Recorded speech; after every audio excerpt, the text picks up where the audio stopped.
Hello, everybody, and welcome to Stat Check episode 83.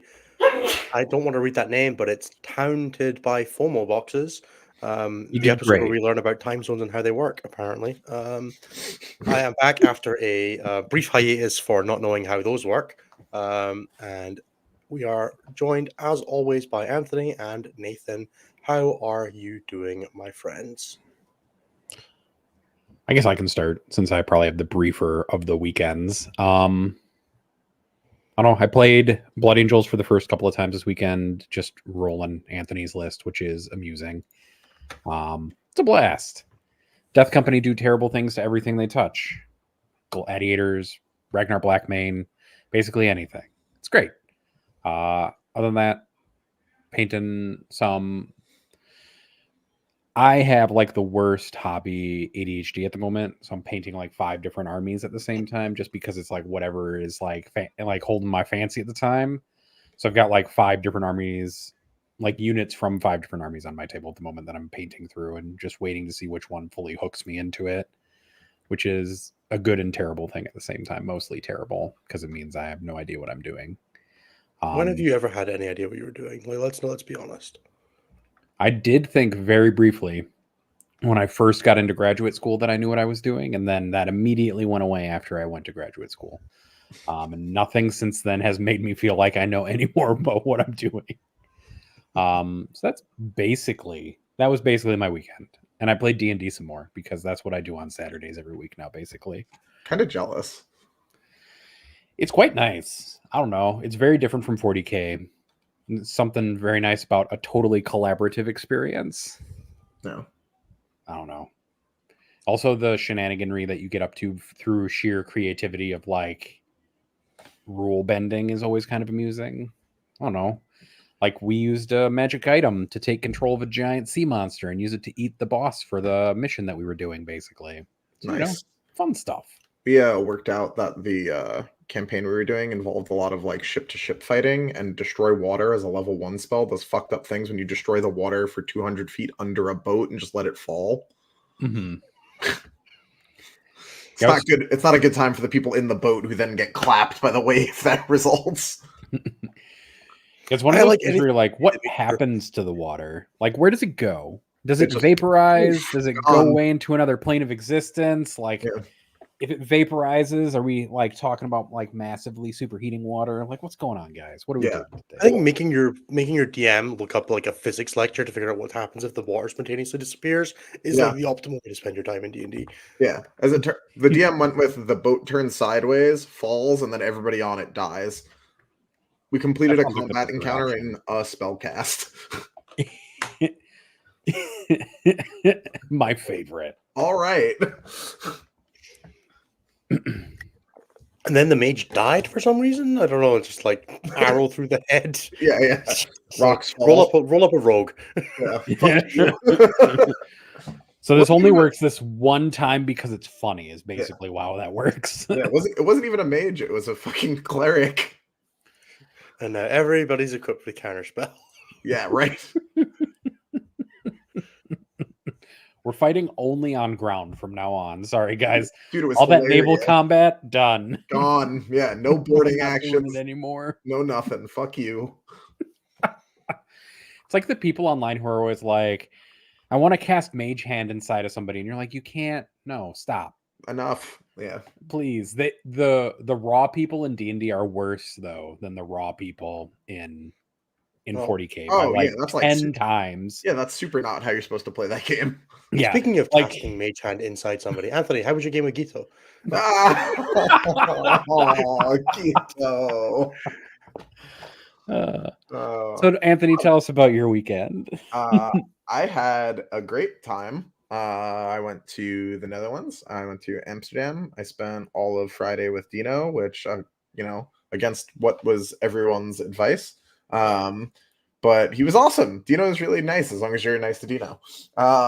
As it turns out, Netherlands' problem with Dino is that they're not nice to him often enough. Be nicer to Dino. Rude. So it was dope. I got to just like aimlessly wander around Amsterdam while someone that spoke the language and knew where to go told me where to go and then ordered food for me. Not that that's really much of an issue. Like everyone in Netherlands speaks English, but the signs are sometimes not in English, so it can get a little confusing. But aside from that, pretty straightforward. So Amsterdam was really cool. Got to eat a bunch of dope food. Posted about it on Instagram. Good time. Then we went to the tournament, which I'm sure we'll talk about a bunch in the like post stats, talk about the tournament and what you did with your life section. I only put up 8 this weekend, so an abject failure or something. Disappointment. Yeah. You didn't quite get the perfect European move blocked, but it was close enough that it was a 10. Dude, Hugo tried, dude. He was out there slowing me down and dying in the right places. I rezzed Angron twice this weekend after rubbing one of the res dice on Typhus's nipple. So recommend that if you want to res your Angron. It did stop us winning round choice roll every round though. Yeah. Off. So I mean it's worked twice. So it worked against Germany and it worked against France. But yeah, had a bunch of great games, played a bunch of awesome people. All my opponents were dope. And I even played Rude, and he was still really nice despite the name. Yeah, it was a good time. Can't complain. Got home, wasn't super jet lagged, which was sweet. Kind of just like stayed up. It was trippy as shit waking up at like 5 for a flight, being on a plane for 9 hours, like landing, and it being noon. And it was like, what? But aside from that, yeah, things are good. Had a great weekend with the boys. We won another team tournament, which is sick. Obviously, very exciting. You staying ahead of Jeremy still, right? 8-man team events won this year. Surely. Though he lives in Canada and they have a bunch of them, and he plays on the team that literally can't lose them. So I don't know. It's true, but I mean, we're going to do our best to keep you ahead. So. Yeah, I'm gonna have to drag a team of like 8 random locals up there and win one, so that to keep Jeremy's numbers down. That's exactly what Jeremy needs. It's just somebody punching down on him. Yeah, as for myself, I also was at Eurotrash with Anthony. Also played 5 wonderful games, and we'll also be talking about them later on the thing. The only other notable thing for me, I'm at the Manchester this weekend. I have decided to submit Sons of Sanguinius after Anthony bullying me a bunch, and I now might not even be playing them for Pyra after having done all of that. So Anthony's just gaslighting me into losing a tournament. You'll be playing them with Pyra, it's fine. Ironstorm isn't that good. Sorry, not Pyra, Alpine. Yeah, I meant the same thing. Yeah, I mean, too many tournaments, too many similar names. Dude, you're telling me. Kazra says he'll be your token. He'll be your token. That's right, Kaz. So yeah, the Iron Storm came out for a run. It was wonderful. I got to be 10-10 as a whole bunch, much to Anthony's dismay and much to David's delight as I drew all of the draw pairings away so that he could go and bully people for 4 rounds, which was fine. It's okay to have a job that isn't 15ing people, Anthony, as much as you might not like seeing it. Hitting Matrix every round. Even Lando was like, yeah, I don't know what your list does, but you keep hitting Matrix. So yeah, man, that's all it does. But yeah, we'll talk about that a bit more in the detail. I am going to go and paint a whole bunch of Blood Angels jump pack models after this, so that's going to be cool. I have so much to paint. I hate playing Space Marine sometimes. The fact that I changed like 300 points on my list, so I needed to buy 7 more units. Classic Blood Angels. Sorry, my assault intercessors are going to be the Crusaders I was using this weekend with the sergeants for my Death Watch with Thunderhammers. So I'm just not using. I'm not using Primaris models for this. Those are Space Marines with bolt pistols and chainswords, and that's a guy with a Thunderhammer. That counts. Nailed it. Because I'm not buying assault intercessors. I turned all the ones from Indomitus into Vanguard veterans, so can't be done.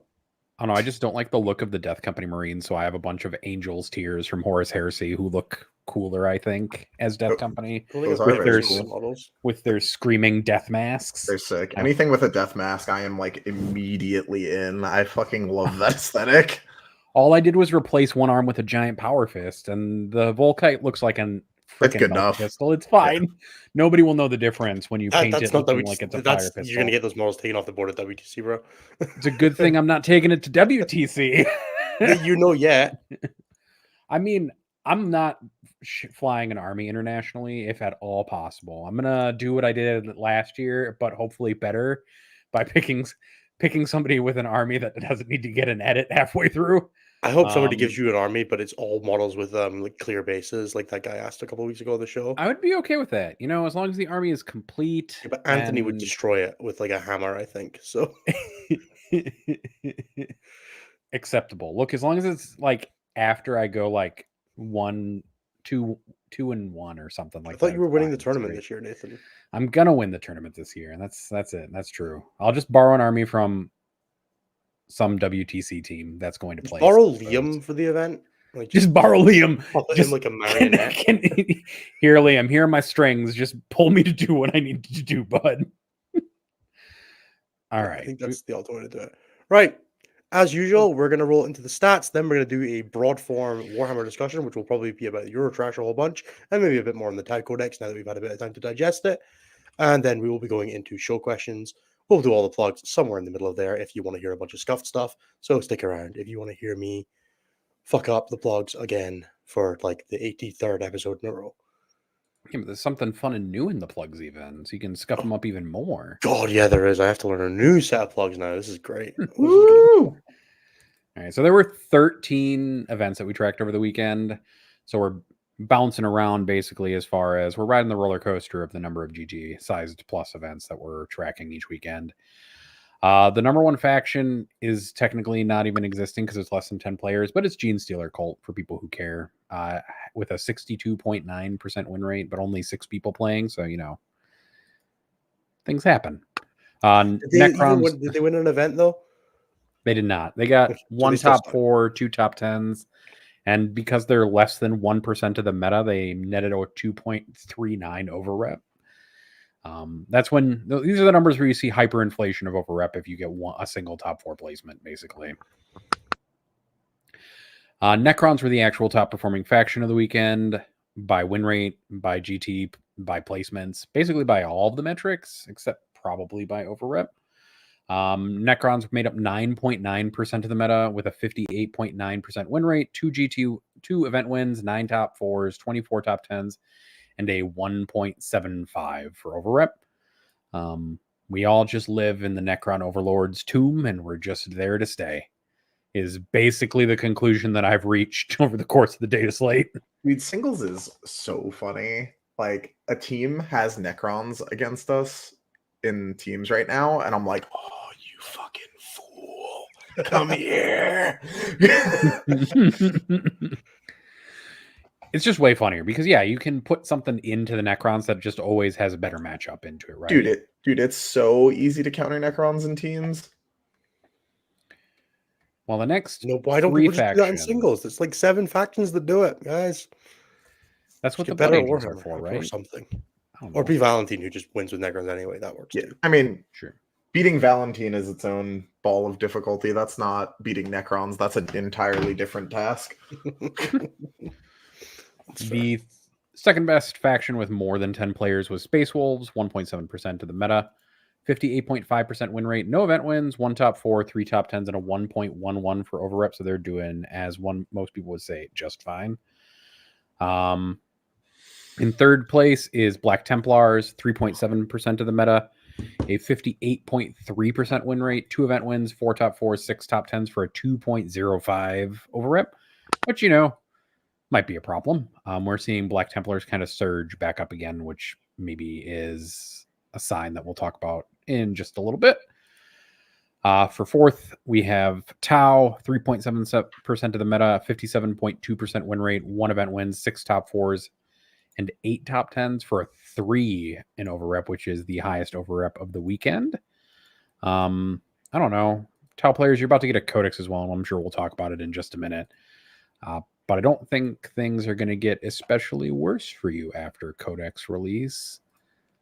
We'll see if other people agree with me. And then rounding out the top 5 is Custodes, making up 8% of the meta. I love having like 18% of the meta basically be just 2 damn factions, and that's it. It's fun. A 55.5% win rate, 0 event wins, though, 4 top 4s, 12 top 10s, and a 0.96 over rep, which, for most situations would say they're perfectly balanced, but I'm kind of annoyed that there are just so damn many of them. It sucks that it's those 2 factions as well. If you were like going to distill NPE in 40K down to a single pair of factions, it'd be those 2. Yeah, and That it being really a polarized negative as how you have experience to. for anybody who doesn't know Anthony's weird acronyms. They You use want it to in repeat that one Sigmar. more time, Innes? Was that on me? I don't think so. No, you were, but a lot of people were talking at the same time, so it was illegible. Try again.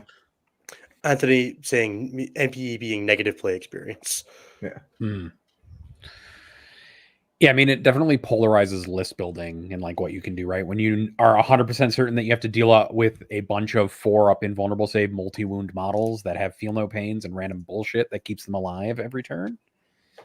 Lots of -1 to wound, lots of triggerable defense stratagems and stuff like that. Triggerable movement stratagems. Both of those armies have a reactive move.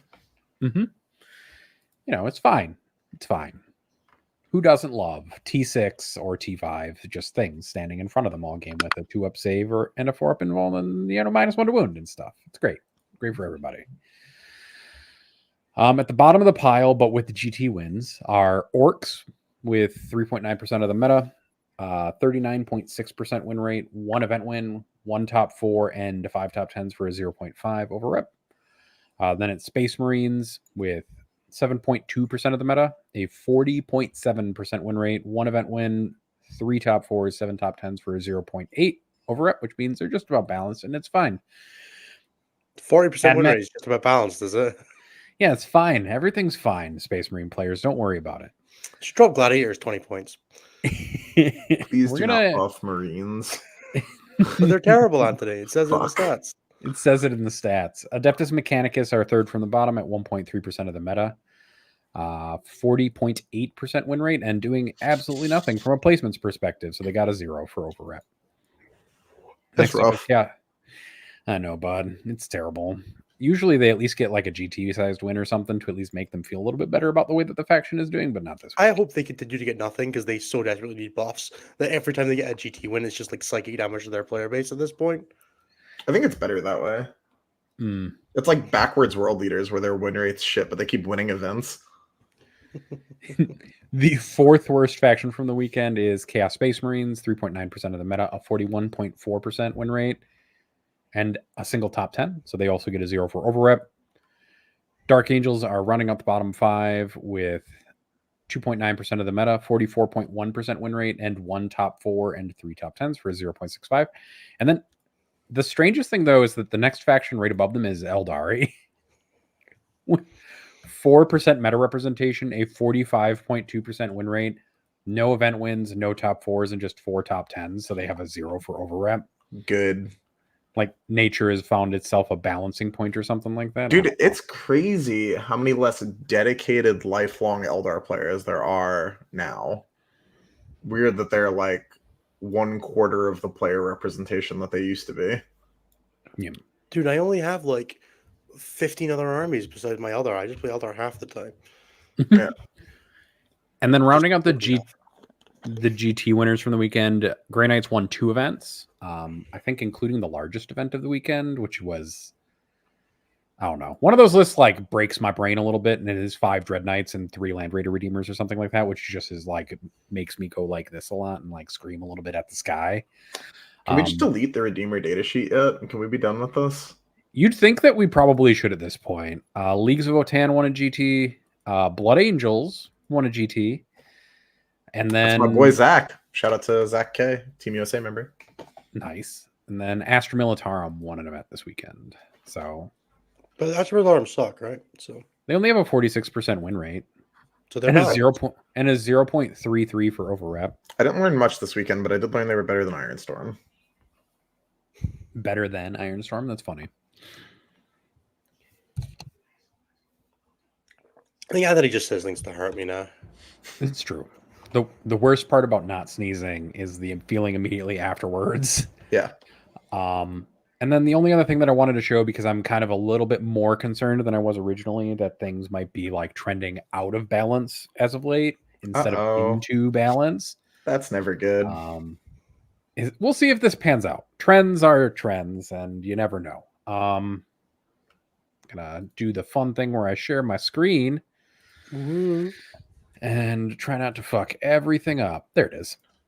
So you see everything kind of balancing out. This doesn't include this week's data, and then everything kind of is starting to move up in the top faction and kind of down in the bottom faction. Oh, the Death Watch line just gave me a fucking giggle. Oh, It just fucking this one.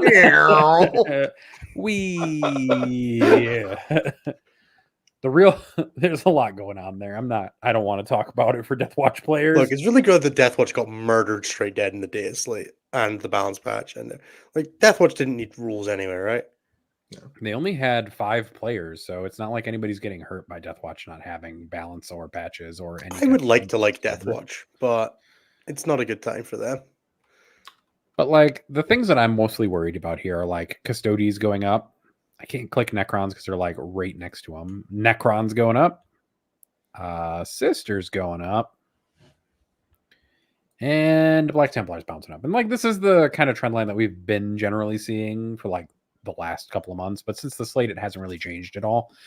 And there's been like a broad general upswing in the win rates for these factions. This is using 4-week running averages. So we'll kind of see how this pans out. Mm-hmm. And underneath all that also is Tau, who are also just kind of doing fine and have a broad. I'm not convinced that anybody knows how to play into Tau. Like, I think people just lose to them. I think Tau is very terrain dependent, right? Like they're much worse on WTC terrain than they are on anything else. Yep. And like, I definitely foresee some of this looking kind of problematic as we move through the data slate, especially as people start getting books. And if books are good, we'll just start seeing some things pop off because 2 of those factions are getting books relatively soon. Tau are obviously getting theirs once they release the standalone codex, not in a FOMO box, and then Sisters are on the docket for summer, I think, for their book. I'm trying to remember GW's roadmap picture release, and I don't know. Summer is, it could be anything, right? It could be June, it could be August. Knowing GW, it's probably August 30th. Yeah, so who knows? But there was a broad centralization through most of the slate. Now we're starting to see people pick up kind of, I think, the most winningest factions and run with them more. So we're starting to see that polarization happen a little bit again, where people pull outside of the 55 to 45% range. I mean, also, one of the things to consider is that you have something like Necrons, who has twice as many GT wins as the nearest faction, which is like Custodies and Eldari, which is also not great. Yeah. I think Sisters are actually just broken, and they're held down by Necrons, and that's like basically it. Like watching game over game over game of them just like fire hosing units at people, losing everything they send out, which is like a shitload of them, and then have twice as many to back it up afterwards is wild. Like they're just way too cheap. Yeah, every time I've played into Sisters, which isn't many times because there aren't that many Sisters players locally or even at most events that I've played at, is that they're not a huge percentage of the meta at all, right? Like it's not a ton of them. They're less than 3%, which makes them less than the other factions that are commonly seen. You're more likely to run into a Custodes, a Space Marine, or a Necron player than anything else, basically, at this point, to a degree that it feels like all the other factions are rare. Right.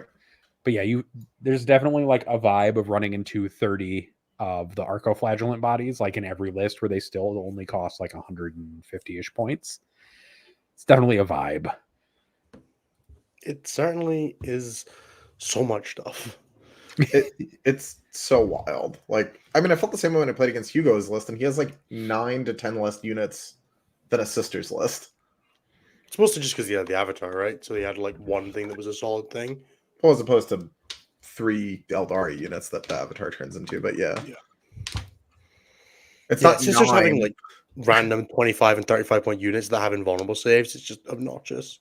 I mean, just doing actions, doing stuff like it. Yeah. What if we just scored all the secondary points and you got no primary because everything was held by a Sisters unit? Homer should just go back to how it was at the end of 9th. Or, yeah, the end of 9th, where it was like you roll and it's like.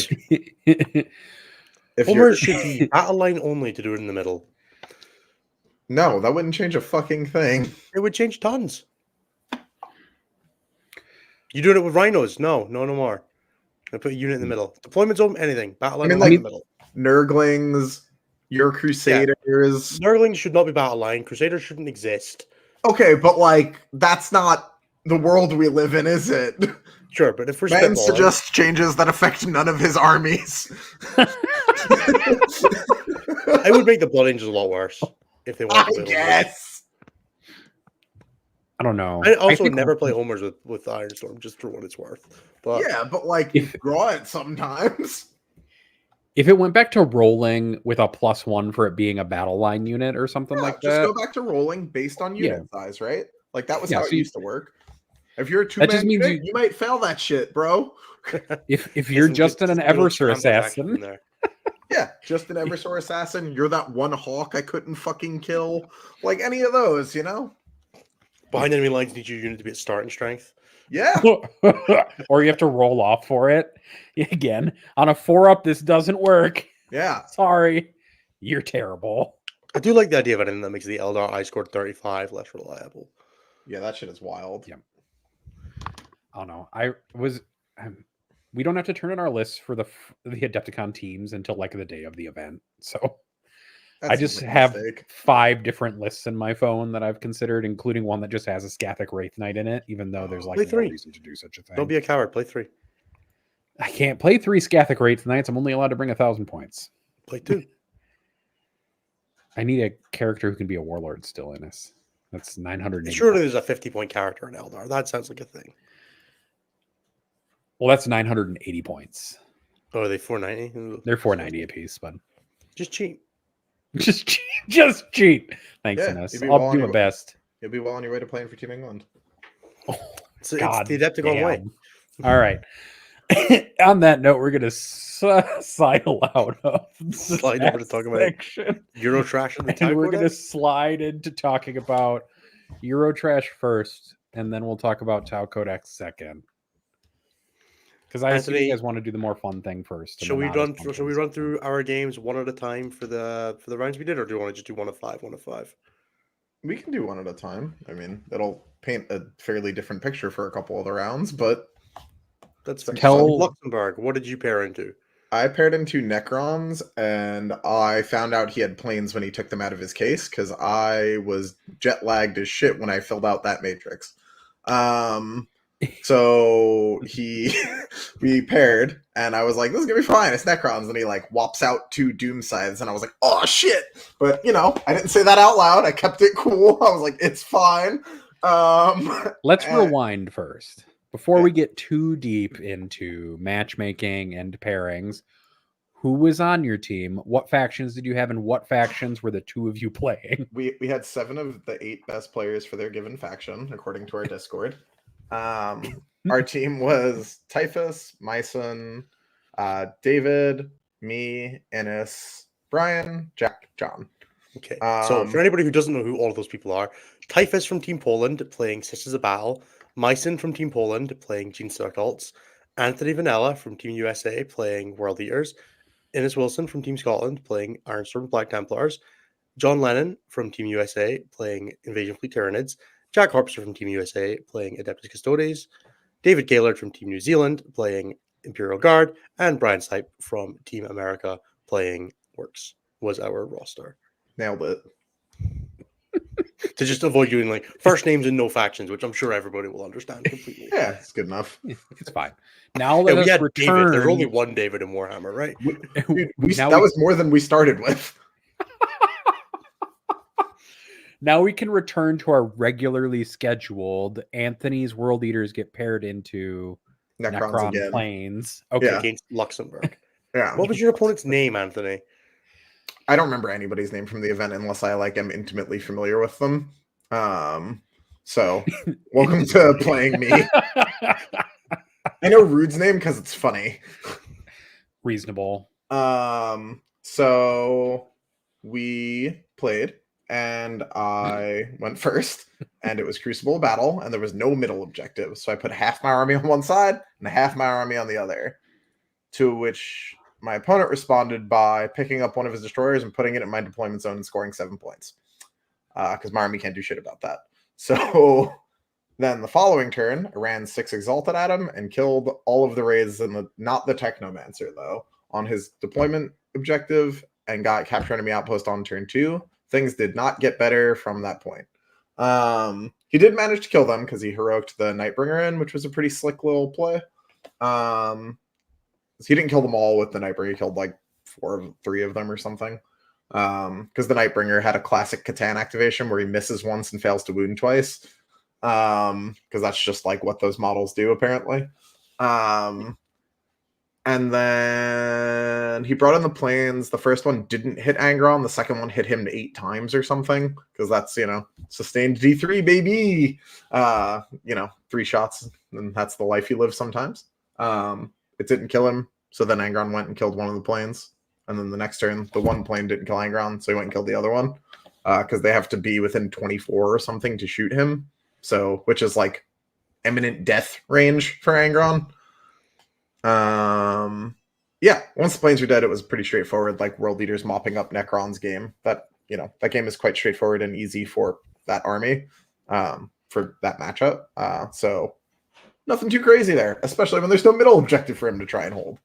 But yeah, that was my round 1 into Luxembourg. How did your round 1 go, Mr. Wilson? So my round 1, I played Sebastian Gayhart from the Discord. He's one of our patrons, so shout out to Sebastian. He's playing Sisters of Battle. I'm playing Armstrong Black Templars, and it's Vital Ground, and I go first. So I'm like, all right, cool. That immediately drops like 3 points off my estimation. So this is now like a 10-point game, and then I have a little bit of upside if I manage to kill some stuff. He has Vol and Rapid Ingress, so I can't really push either of the side objectives super easily, because if I do that, then I just kind of start losing stuff. So I poke some scoring units out to bait his Repentia. He throws some Repentia forward. I kill them, and then I'm able to just, like, at that point, he's never going to be able to hold a 5 primary against me. So we're just, we're going to get 2s against each other. He'll get a little bit more of the end game, and I'll try and outscore 1 secondaries. He's playing Bring It Down. He does the classic of he kills 5 vehicles because he kills 1 a turn. The same as everybody gets against the list. 1 vehicle a turn is all anybody seems to get. Maybe 2 once, and then they don't get 1 on 5. But yeah, it was just a case of I put stuff on objectives, he kills it, I kill his things, and we do that back and forth a bit. I have slightly better secondary scoring. He's playing Bring It Homers and Bring It Down. I'm able to stop him from ever getting into my Woman Zone because I have a billion hulls and I have a squad of infiltrators, although they die pretty fast. But he's able to just have like 1 sister live through Reaper Overwatch 3 times to claim the middle homers 3 times. I'm like, heartbroken. I think I overwatched a 3 of Seraphim and a 5 of Seraphim with a Reaper and left 1 model alive both times. It's like, god damn it. Yeah, and then ended up swinging down from an 11-9 off of a Castigator tank shocking a Rhino to death from 3 health, which I was very upset about. Just drives into me, 3 mortal wounds on 5s on 6 dice. I'm just like, come on. And then Celestine, 5 damage grenades on the other objective that I'm threatening a 5 primary on. 5 damage grenade into exactly 7 damage in melee, killing my Reaper. I'm just That's so hype. Just like, okay, fine. But yeah, no, it was predicting 10 to 12, 10 to 13 in the matchup. Got 10, happy with that. Definitely was room for a little bit more in there. If I go second, I think I get the 13 to 15, but such is life. Seb played it well. Very, very solid options there. Vol is obviously a pain in the ass to deal with as a pure vehicle army, but she doesn't win you the game. She just makes it so that I can't really like crush your score, which fair enough. Yeah. She's pretty fun for that. But we ended up winning that round pretty comfortably. I think we got like 118 to 40 something, 110, 115, something like that. So a pretty convincing win for the round, and that rolled us straight into the other high-scoring win of the round, which was Poland, who had just played France. We played Germany first. Germany, who had just played Norway. Yeah, Germany, who had just played. So we played Germany in round 2. That's what it was. I remember how this round went. So yeah, we paired into Germany. Anthony, who did you play?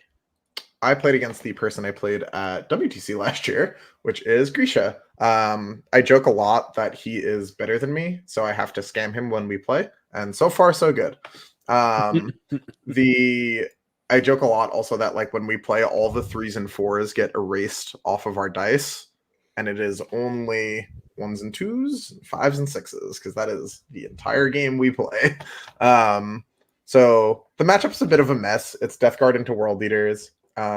He went first, so he like moved up into the middle with some stuff, and I basically had 2 options on the ritual, which was like slowly lose to him taking Cleanse and Homers, or get crazy and jam and then see what he cracks back with and go from there. So I basically pushed out a bunch of stuff.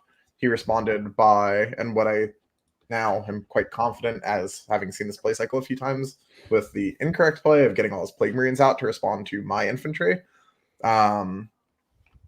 which meant that when he activated into my 10-man MOE squad with my 10-man squad with the MOE with Field Paint up and shot and killed 2, and then my MOE squad blood surged into a bunch of his Plague Marines and killed 15 of them before at the start of his fight phase, it was downhill. So, or rather, it was uphill for him to swing back from that. So, and then basically, I went forward with a bunch of stuff. He killed a lot of my 8-bound, but unfortunately, like I said, the Berserker play happened, and Angron lived through his shooting phase. Between those two factors, I was able to crack back and kind of like blow the game open from there. I hit an Angron res that was worth a fair amount of points as well. Thank you, Typhus. And yeah, that's basically the game. In that matchup, I think Death Guard broadly needs to be able to like kind of front with vehicles and respond with Plague Marines rather than doing it the other way around, because I can tear through vehicles much the same that I tear through Plague Marines. But me having access to Fight and Death really can get screwy in that matchup if they have to fight me in melee. So, Germany played Ireland in round 1. So, yep. So we played them. Super tight round. Ennis can go over his game, but we actually this ended up being our draw of the event. Big shout out to Team Germany. I think every one of us had awesome games into them, and they look like they're going to be murderous going into WBC this year. Yep, absolutely. They were down like a bunch of their like really top end players, like Bellman and Arna as well. Arna, so it was really awesome to see a bunch of their a bunch of their top players, but also a bunch of their other players like really putting up numbers into some really top teams like Poland and obviously our conglomeration of mercenaries. So I ended up playing Valentine, and I want to say his surname is Schefter, but I might be slightly wrong on that one. Who was the Necron player that top 8 at WCW.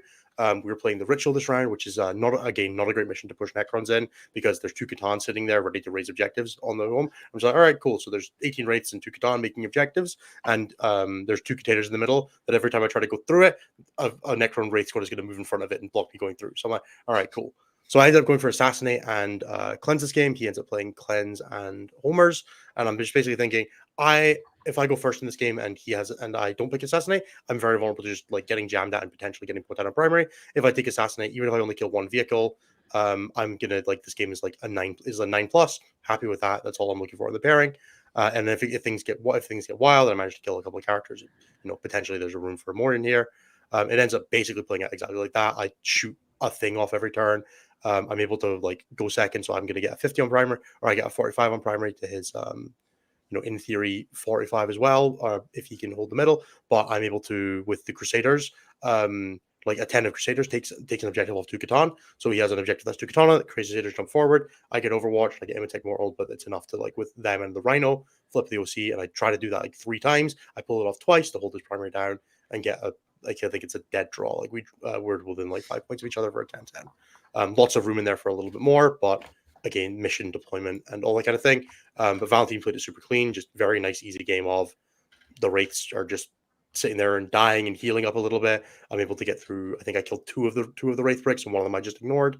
And then like there was room for killing a Catan on the last turn, but it wouldn't have changed the score, so we ended up mostly just leaving it. But yeah, no, super interesting game into the Necrons. Again, like it's one of those games with Ironstorm where you never feel like you can lose a game. In some matchups where you're just like, there's nothing that can go wrong here, and a lot of room for it to go right. But it takes quite a lot for your opponent to like make a mistake for it to go really right in that kind of situation.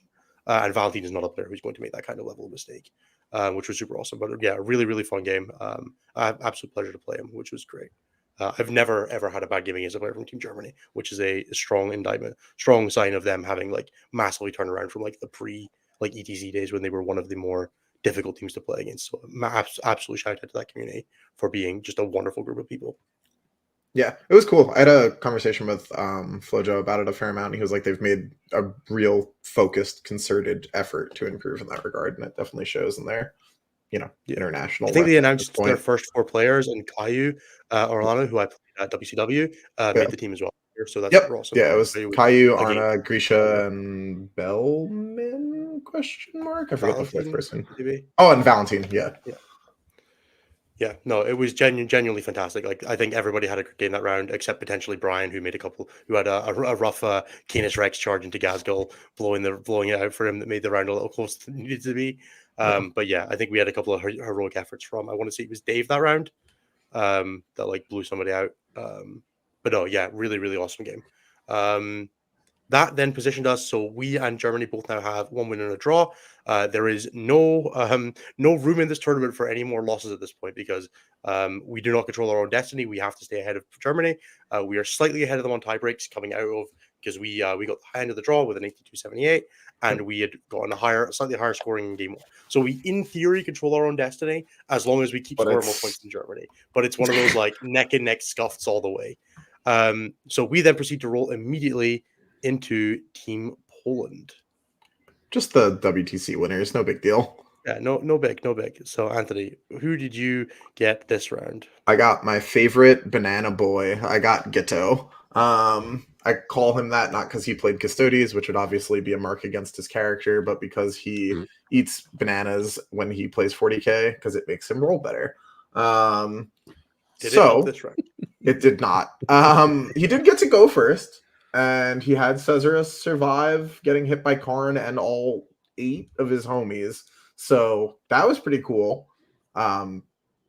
He died to the next activation and then got 20'd, but he did get to go first. So yeah, it was I just think Court is like pretty cursed into world leaders. They're like particularly cursed when their home field objective doesn't count for any points. So for context, we played Supply Drop Hammer and Anvil, which is always just a fucking wild ride. There's 3 objectives in the middle, 1 in your home field. The home field 1 doesn't count, 2 in the middle are going to disappear in a bit. It gets wacky. So yeah, the matchup's just not very good. There are small things that Gita could have done from like a micro perspective to make it better, and I generally rate this as something that's going to be like favorable for me, if not like wildly favorable. Like, I think a 20 is like a little out of band here. There were some small mistakes that came up in important ways. Similarly, in this matchup, like the MOE squad got to hit a Blood Surge again, even though he was only with a 5. That can be a big deal. Getting the clip technos and stuff like that for free in the opposing turn is pretty rough. But yeah, so a matchup I would generally rate in like the floor of a 12 with upside. That upside can get aggressive depending on the mission. But yeah, it was fun. Going second is a good place for that to happen for you, right? Yeah, I mean, like going first would have just been like only better, but yes, going second was not bad. Gitzo conceded on 3. It didn't matter that I went first or second. That's fair. So I mean, it does a little bit like make him play a little more aggressive, right? Because he has to try and score some primary. Whereas if he's going second, he can maybe just play the I'm taking you off objectives game and just try to give you both yours and then be alive at the end. But you can't do that against world leaders, right? Because you shoot them off and then they stick it and then they score. I mean, if you can shoot them off while being on it at the same time, potentially, right? But then you give me charges, which chain me into you. Yeah, that's fair. It's not a good place to be, usually. That mission is just somehow, right? So the other alternative option is just dying, right? So you got to do something. Yeah, I'm just saying, like that mission into world leaders as Necrons is pretty fucking cursed. Like, but there are worlds where like other matchups could be better. That matchup would have also been a lot easier for him if he had like even just 1 Nightbringer or something. Like countercharge that wasn't a Catan would have been pretty good there. Yeah, I mean that wasn't Wraith unit. It was a Catan. Yeah. Countercharge that can actually kill something, or like epic challenge and reasonably pick out a character or something on the charge through or whatever. Yeah, exactly. So, Yep. No, that was my game. Yeah, as for myself, I played, and I want to say his real name, but I'm not going to. So Marish was his nickname, because the Bulls have wonderful nicknames to save us all the effort of having to pronounce them. Who was playing Righteous Crusaders Black Templars. So we had a nice little Black Templars off. He had 2 20s of Primaris Crusaders, one with Grimaldus, one with a Judicar with the 5 of Feel No Pain. We also had the Land Raider full of Sword Brethren, and then like 3x5 Jump Intercessors and like a Scout Squad and Intercessor Squad. We set up in Supply Drop. We were playing on Super Elves, so the Land Raider is having a miserable ass time moving about. I'm just like, you can stay in that corner, and I'm going to put 2 Lancers where if you move, I can see you. So you stay until, and I don't think it didn't like, it shot on turn 5 to kill a Rhino. That was the Land Raider's impact on the game, and it stood on an objective on turn 5. Yeah, this game very basically just goes down the line of, okay, the middle is completely in the open because we're on super L's. There's nowhere to hide there.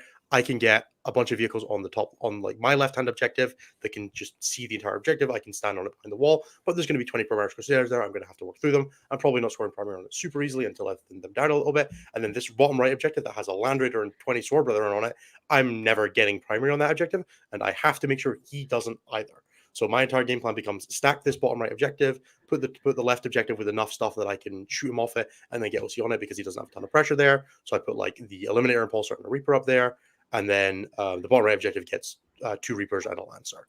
And all the Crusaders basically end up down there. And the game plan is just every turn, put a few Crusaders on that objective, or some Scouts, or just something. But there's a really annoying mechanic in the Rigorous Crusaders, which is the 4-up you can't fall back, which doesn't work on vehicles, but sure does work on all my infantry models. So I have to play this really awkward game where if he tags stuff, I can't let him tag it with Sword Brethren or Crusaders. So it's like he gets the hold with a squad of infiltrators, or not infiltrators, intercessors, the assault intercessors, on a squad of Crusaders, and I'm able to go around them and like find they get shot a little bit, charged by the remaining guys, and I just kind of like hold them there. But at one point, I like have to go into the middle objective with a Rhino, so I disembarked the 10 guys inside it behind me and drove forward so that like he couldn't like charge into them and wrap them and anything like that. It was just a very messy little mechanic to play around. On turn 4, he actually gets the hold in with Grimaldus' squad, so I ended up just having to like let him get the gate on primary that turn, which is definitely not what I'm looking for. So I ended up like charging that squad with 2 Rhinos on the other side so that it couldn't come forward to threaten anything past that. It just got held on that objective. Yes, he gets to get it for an 8, but now I have like a very real chance. The Crusaders are going to die in his turn, or my Crusaders are going to die to his Primaris Crusaders. There we go. And the Rhinos are just holding him there. And then Hellbright squad is able to come out, but now there's no infantry anywhere near that can get held in next turn. So I'm going to be able to hopefully shoot clear the objective and then take it off him with some charges from Crusaders that are inside my Rhino again that came off the middle objective. So top left objective ends up getting cleared by the Reaper. I'm able to like push that one through. I get like the 5 on primary on it. The one that has his Sword Brethren is the one that's staying to the end of the game. Very cool, exactly what I'm looking for there. But at least I'm going second. Between just sort of like chipping and prodding at it, I'm able to eventually whittle down Grimaldus' squad on turn 4. It kind of dies down to just Grimaldus. Mercy's weakness is a wonderful, wonderful strategy when you have 3 Reapers looking at a unit. And then on turn 5, he jumps out with Helbrecht, because Helbrecht failed a 4-inch charge when he had no CP to get onto the objective on turn 5, which was heartbreaking for him because it cost him like 5 points on secondaries, and also he just like wasn't on the objective physically, so I was able to clear it fully that turn. So on his turn 5, but obviously he had been really aggressive with some CP spend on like arm break attempts that he shouldn't have been. So we had a chat about like after the game about like being a little more CP conservative in matchups like that, because if you leave yourself the out of failing the forward charge and you fail it, like you can't really blame yourself. You like, yes, it's annoying, but you can't blame yourself if you've wasted 3 CP early in the game that you could have re-rolled it on. It's one of those things that's like, yes, for anyone who's like learning the game still, that's what people are talking about when they're like, yes, it's okay to blame the dice, but you also have to like roll back a little bit and be like, could I have made this a decision that the dice didn't have to impact or as much? And yeah, it's unlucky to fail a 4-inch charge, but you're going to fail them eventually. If you throw enough charges playing a melee army, Anthony will know this playing World Eaters. You will fail 4-inch charges. And if you could have had a CP that you didn't need to spend somewhere else and you wasted it, the actual fail case there is you burning the CP, not you rolling badly. Yes, rolling badly contributed, but if you could have mitigated it, you could have addressed the downside. That's what people are talking about in terms of like developing as a player, is finding what the reason that the dice were able to fuck you over, rather than stopping at the dice fucked me over. Yeah, the amount of times in a given tournament I fail a charge and just like out loud laugh is definitely at least 2, where I just look down and I'm like, well, that's bad, and just have to either like again CP it, which may ruin the rest of my turn or the next turn, or just be like, all right, sorry boys, you didn't want to get in the melee, now you get to die. That happens more often than one might think. Yeah. That game ended up with me realizing just why Sword Brethren are the squishiest bastards on the planet, as I activated with like 13 Meltas into them and they just disappeared. It's like, oh, that's not good. 6-up Field of Pain and Armor Condemned doesn't do a lot for you when you're in front of a Black Templar's Ironstorm army. So I ended up like killing them so quickly. I had like 5 tanks trained on them, plus 2 Crusader squads and a grenade, and I ended up killing them so fast that I was like, oh, I I can just kill his Land Raider as well. So I got to switch from doing signals with my Lancer to bring it down because I had something else to back it up. Oops. It's like, well, that's not good for him. And then he has like his Castellan, Grimaldus, Helbrecht, the Dead Land Raider, all the stuff on the objective. And I'm like, all right, guys. So this Crusader squad's charging Helbrecht. This one's charging Grimaldus. This one's charging. Just like, one of you needs to live. One model. And I flipped this objective with the Reaper on it. And he didn't get the kill on it. So it was fine. But Nice. just like, good luck, boys. I need one of you to survive. Yeah, Godspeed, lads. And it works out just fine. So that ended up being a 14-6. If he had hit that charge, I think it would have ended up being about 12-8, but well within variance. Happy with that. I had that down as a small, as like a flippy matchup, but supply drop is just a messy game in general. Like it's always just going to be a little bit like that when you're playing armies that don't hard counter each other. But yeah, super interesting game, super cool. We ended up actually kind of demolishing that round. I think we put 108 points on Poland, something in that region, 109. Yeah. It was pretty a little wild. rude. Yeah. Poor Stark with his Imperial Guard just didn't score primary against John Lennon's Ultramarines. Invasion Fleet Tyranids. Just never quite got out of his deployment zone with anything besides his small units. And if the Invasion Fleet can do anything, it's kill Guardsmen. It might be the only thing it can do, but it can kill Guardsmen. I mean, it kills a whole bunch of stuff pretty efficiently. If you're just not toughness 10, that army shreds you. Yeah, for sure. It was like a 103.57 or something that round. If you're not 2-up save armor contempt, yeah. If you're not T10, the minute you're T10, like half the guns turn off. But if that's not the case, then it's fine. For sure. But yeah, super awesome game again that round. I think most of us had really good games. Watching Typhus, the first defender for them was Mikhail Duda's Eldar, and we just went, okay, so which of the Poles do you want to play? Which was quite funny. Like, Duda, you've been diagnosed with nobody wants to deal with your English level. His English isn't even bad. It's not at all. I'm just giving him shit because I like him. No, it was very funny. So yeah, that was then the overnight. So we are still in the lead because Germany did not quite put as many points on the team they played next as we did. So we're still maintaining a little bit of a lead, and we roll into France for game 4. Another interesting round. France did not again have their full roster. They were definitely trying out a few players. I think it was Anthony's comment in the restaurant on the Friday night was yeah, so Team France walked in, and I looked at them, and I didn't recognize half of them. And then I realized what we had done was maybe a little unfair or something to that effect. Oh, I didn't say that, but yeah. It's like, or our team is a little ridiculous or something like that. Yeah. Which was quite funny.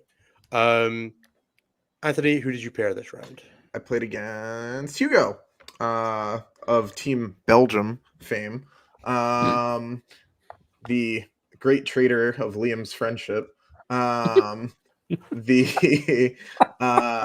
like Hugo a whole lot. His list was really interesting. And by interesting, I mean it was a whole bunch of triplicates of Eldar bullshit nonsense units. We played on corners and I went first and still only got a 10. And that is not an experience I have frequently. He just was fucking everywhere. I had Karn's unit kill 4 Eldar units at once, twice, and it just didn't matter. Like in a turn. And it just, nope, too bad. Too many of them. Can't get rid of them. Yeah, so for anybody who's curious, it was a Wayleaper with Phoenix Gem, a Farseer, Avatar of Cain, Fuegan, 11 Storm Guardians, 2x5 Fire Dragons, and then 3x5 Shadow Spectres, 3x5 Swooping Hawks, 3x5 War Spiders, 2x2 Stride Weavers. Oh yeah, they're just everywhere all the time. Just dude, it was wrapped with meltas. Everything, everywhere, all at once. Dude, basically, it was earnestly awful. Like it was like, okay. That is the most MSU. I'm just going to be on every single inch of the map, and you're never going to kill all of it because it's all just going to be in a different part of the map. If you kill 4 units, then the other 4 units are just on the other parts. It was so annoying. But yeah, it was good. It was really strong. I think as long as people cut Fuegan from Eldar lists, Eldar need several heavy-handed nerfs. Like anytime that insane, complete nonsense data sheet doesn't show up in lists, Eldar immediately get a 20% price increase. Like that datasheet is so nuts. Fuegan alone probably scored him 25 points in this game. Like, yeah, wild. Absolutely wild. Why does he have a feel no pain? Why does he have 2 lives and a feel no pain? You could have either. Why does he have 6 strength 5 AP 4? I don't even want to flat talk 3 about damage that. dex? He walked up to the MOE's unit in such a way where the MOE wasn't going to be able to pile into him because I made like a fucking tiny half an inch micro mistake and just killed the whole thing without me rolling saves. Oh yeah, he does that. He's Yeah. weird. He hitting on 2s, wounding like most things that he He's wants. 6 to fight attacks, on strength 3s. 5, AP 4, damage 3, hitting on 2s. I just And died. 6, 5, Like, 3, 2. I hate I it. had, Yeah, I had, I love every both I had- of it, and he gets to reroll one of those dice on each yeah, of those I different had parts of it. 4 berserkers and an MOE in the unit. He hit and wounded with everything. I did not get to roll saves. I did not have feel no pain up. Unit was gone. He'll do that, and he costs 115 points. Yeah, it was dumb as shit. He's ridiculous. Insulting. I hate him. I He annoys me more than Baharoth last edition, and I didn't think. Oh, it's not even That's- fucking close. That's Yep. way funny. Baharoth 'cause at I least was- didn't fucking do anything. He was just annoying. Yeah. We Yeah, can I- every now and then, army. Baharoth would pick off like a single dude that you didn't want him to, and that Yep. was it, though. Yeah, Yeah, for sure. I don't even need tables you somehow. Yeah. Yeah. He kills whole flanks. I fucking hate that thing. Oh, I love it so much. Yeah. Anyway, enough know. about the complaining. I still got a 10, so whatever. What was your estimate for that game, though, going into it? Usually, like, games in Eldar are pretty drawish with like some upside for me. Very often, Eldar players make like some amount of mistakes, and then I get to just wallop them sideways. But we're getting down to the point where like people that play Eldar are actually people like are Eldar players rather than just like random man 6 who's picked up Eldar. So Mhm. they're actually getting pretty. I'm going back to people that are really good at playing on, the 72-inch board, as I like to refer it, like the extra fucking 12 inches of space that they find that seem to be there, it's buried in corners and shit. Where most people put their like dice rolling container and their Yeah, like, yeah. rulers and stuff. Yeah, there's somehow They're like, "Can Eldar you-" units over there. I'm like, what the They're fuck? like, "Hey, can you move that so that I Yeah. can deep strike some things over there?" Yeah, it's very annoying. They never deep strike there, by the way. They always fire and No. fade into those positions. Yeah. Or But yeah, phantasm into them, of course. they don't phantasm. He had a failed phantasm, and I almost had to like walk out of the room. I was so excited.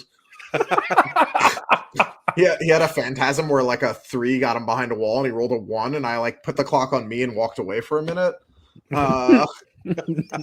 You're terrible, and I love it. Oh, I it love was, whew, so exciting. Oh, you're feeling feelings. Oh yeah, dude, I was right in the feels. Yeah. So that was the game. It was, I got a 10, and then I remembered that I could rely on the rest of the team to score points because it wasn't Pyro, so I let the rest of the team score points.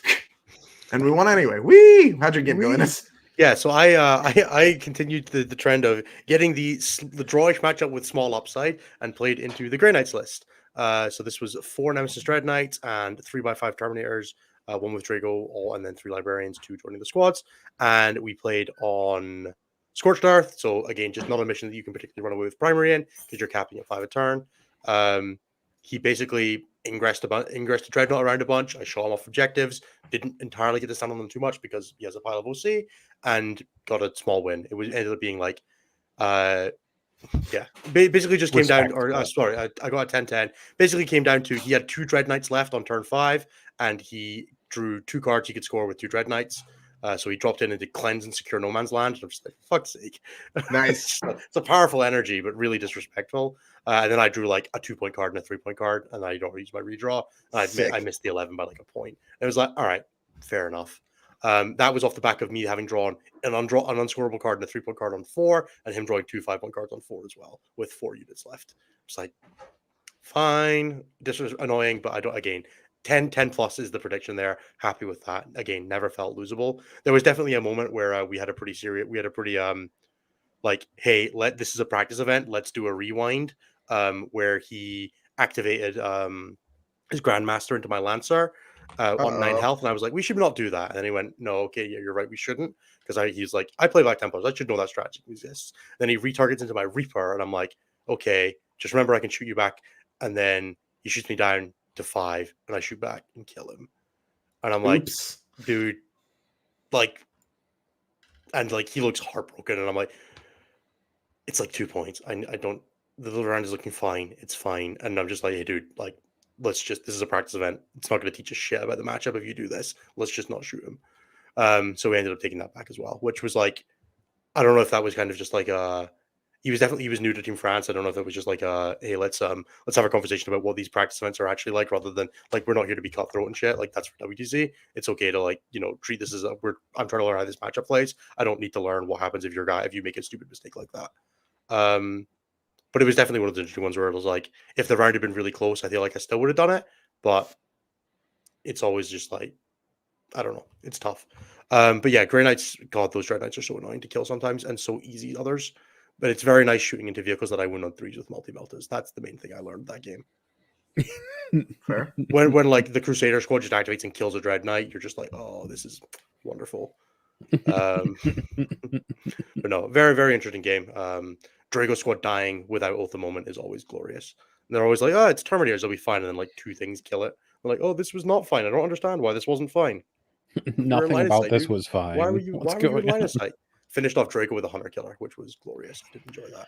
That is the rudest thing I've ever heard in my entire life. Yep. Mostly because Drago on 4 health. Never. Yep. Fired a whirlwind at him, started with a Hunter Killer, killed him. I was like, yeah, let's go. Mostly because Hunter Killers always fail on one of the 2 rolls before you. Not in Iron Storm. You actually generally get pretty good conversion rate or not on them, because you often have like a hit or wound reroll, so they functionally almost always hit. If you're not just rolling like crap. Sometimes you just roll like crap. But no, again, another super cool game. Never felt losable. Definitely felt like there was lots of room for upside there, just not how it panned out in the game. And that was our run into France. We ended up winning that one 90-70, I want to say. So reasonably comfortable. And also by slightly more than Germany beat Poland that round. So we maintained control of our own destiny going into the last round of the tournament, where we paired into the host of the event, Netherlands, who were in the lovely side room that had a cross breeze and more space and everything. I'm really glad we got this in the last round where it was nice and chill. Yeah. So we're looking at the round into Poland and into Netherlands. Germany are playing France this round because we had just played France. Germany are playing France. And we are 19 points ahead of Germany coming in. So we need to win the round by at least 19 more than Germany do. That is the goal. So we roll into it. Anthony, who'd you play? I played against Rude, who, despite the name, is fucking lovely. He is occasionally a little aggressive on the jokes. But far be it from me to complain about someone doing that, because I too often accidentally trip over some lines. So we had a good time. He definitely spent a significant portion of the game trolling me with where the fucking Harlequin plus lady unit could deep strike. Every time I would finish moving, I'd be like, I think I'm pretty screened. I'd be like, oh, little gap here. I'd be like, I have to like reposition some stupid shit. But yeah, aside from that, it was pretty good. Anti-Chaos 2+, fuck yeah, dude. Yes. She ultimately, she came down, failed her charge, and then got ran over by Invocatus, but she did get back up and score Homer. So, that'll happen. Yeah. Or the MOE. Someone just trivially killed her, but it was annoying. Yeah, it was a sisters game. You had way too many units, and I killed them quickly and efficiently. I did go second on... No, I went first? Question mark? I think I went first. The reason this doesn't matter is because I failed advance and charge twice in a row. And that was really annoying on the first 2 turns. And on the 3rd turn, I finally hit it and didn't fucking take it because it was corners and I was already engaged. But yeah, that... basically this had the impact that I talked with Brian about a whole bunch before picking up World Leaders going into Pyra, which was that my score had more upside and it probably would have been a 20 if I could hit advance and charge in either of those turns, but I didn't. So all of that pushing that could have happened didn't, and I ended up getting a 16. And that's it. Fair play. So I managed to pair into Dino in quarters as World Leaders, and I'm sitting there like, okay, so this matchup is like a 3 if this goes badly, and the same the other way if it goes well. Cool, because there is just no surety in a World Leaders game. we had a wonderfully interesting. I'm going to grab a picture that I can share because I want to put this one in. I want to. You want to share? You want to share screens too now? I'm gonna show a picture. I'm just gonna. Well, why don't you just send it to Nathan and then he can do it? No, I'm doing it. I'm just sending it. He wants to prove that his young man energy can actually use technology. I just need to. It's on my phone, and I need to be able to get it on the browser. But I'm going to talk about it. So I put it into Dino. Dino goes first, which is always and immediately terrifying on quarters as world eaters. And he throws two 8-bound squads, an exalted and a regular one, directly at me, and like tags up charges the rhino, kills the rhino, puts like 10 damage on a lancer. The rhino is against a board edge. There's no place for it to get out. So the guys emergency disembark outside 4 of the unit that's just activated. On the other side of them, I managed to roll 9 out of 10 4-ups to only take 1 damage on the squad, which was quite funny. Basically didn't matter, but quite funny. I did enjoy that. The Lancer passes its fallback check, and I'm able to just annihilate the 2 squads that came forward because there's an Iron Hands army looking at them and there's nothing else to do. I like prod the top left objective with like a squad of infiltrators so that if he wants to like charge his 8-bound, they have to go around. It's a little awkward. The scouts that go charged by jackals turn 1 like fall back, and then like I delete the jackals, and the 2 squads of guys that got out of the vehicle when it died walked 6 inches directly towards the staged rhino, roll a 10-inch charge and a 12-inch charge, and wrap it on turn 1. And I'm just looking at him like, well, that's really good for me. That's going to be really difficult for him to deal with. But I wrap it in such a way that I'm wholly and entirely on the terrain plate, and the terrain plate is one of the ones where like the wall is like this, and then my deployment zone is like on the other side where I can see into the terrain plate across the middle objective. So if he wants to charge my squad that's wrapping his rhino, he has to put either the 5 8-bound Angron, or sorry, the 5 8-bound because they got shot by a whirlwind, Angron, or the 10 Horn Berserkers with Karn onto the objective. And those are the only 3 units left in his army that can clear this rhino. So he doesn't clear the rhino. He charged me with some jackals and tagged me up. Karn Squad like wanders forward to like threaten to do it next turn, but stays behind the terrain piece. Reaper comes in from Ringress, grenade, kill 1, Reaper kills 8. They fail their blood surge into this combat, left with just Karn. The 8-bound on the top left objective come out, kill a Reaper. They manage to lock up a rhino, so I do the thing that I'm going to show the image for. Angron comes out, kills like some guys on the top left objective. Invicatus has died at this point to like 2 squads of Crusaders and a Reaper that like flip the left objective against him, and then just like Dino runs out of stuff. I end up putting a wonderful, wonderful little situation where there is these two little there's 4 8-bound that are causing me some problems because they've just managed to wrap up my they've managed to tag up my stupid little rhino. So I decide that instead of allowing them to be able to activate things, I charge them with a bunch of tanks so that they can't get anywhere because they're not going to fight their way out of it. He's got Bring It Down, but he's just going to be killing the rhino. The Tech Marine charges the 1 damaged model, proceeds because I've lost a vehicle nearby him, proceeds to kill an 8-bound. The vehicles finish off another one that's on 1 wound, and then the remaining 2 guys just sit here. They kill the rhino. I fail my fallback test, but with Oath of Moment, the Lancer just kills the thing shooting the next turn. And I ended up tabling him on turn 4, except for 1 rhino, which I disrespectfully hit the charge from reserve onto with my scouts to take his home objective off him, and then drew capture from the outpost the next turn to end with a 16-4. Very messy game into the World Eaters. Like, it definitely felt like Dino was way too aggressive with the small units. Just pushed a little too hard with them, and then resulted in only having like 4 activations left. And I have so much stuff in my list that if I keep my units even reasonably spread out, he has to trade an activation for like a Crusader squad. That's what Angron did. Angron came out, killed 5 Crusaders, 2 Assault Intercessors, or 2 Infiltrators, and then died just immediately, and then just never came back. Yeah, the trick in that game is you have to go like in a go. You can't be like, piecemeal me, please, Iron Dad. Yeah, 100%. It was a little nasty. Like the other problem was he put some 8-bound like on the line, so I just put scouts like where I could physically block them. Like they just couldn't go anywhere. Like they couldn't. So he couldn't put them right on the line of his deployment zone, because if he did, they couldn't go back to a ruin. And if I put my scouts exactly 9 away from his deployment edge, they can't go forward. So there was nowhere they could hide if I had gone first. So he had to put them way more defensively, and it just cost him so much distance on his movement on turn 1. Because he just didn't have anywhere he could go just because of the board that we were on. There was nowhere that he could safely stage to from the place he went, because I significantly outdrop him. I have 2 infiltrating squads, so he can't put units where they can't scout, because they can't scout forward to safety. And then once he does that, I don't even have to put the units there, and I could use them to screen, and I just slowed him down so much.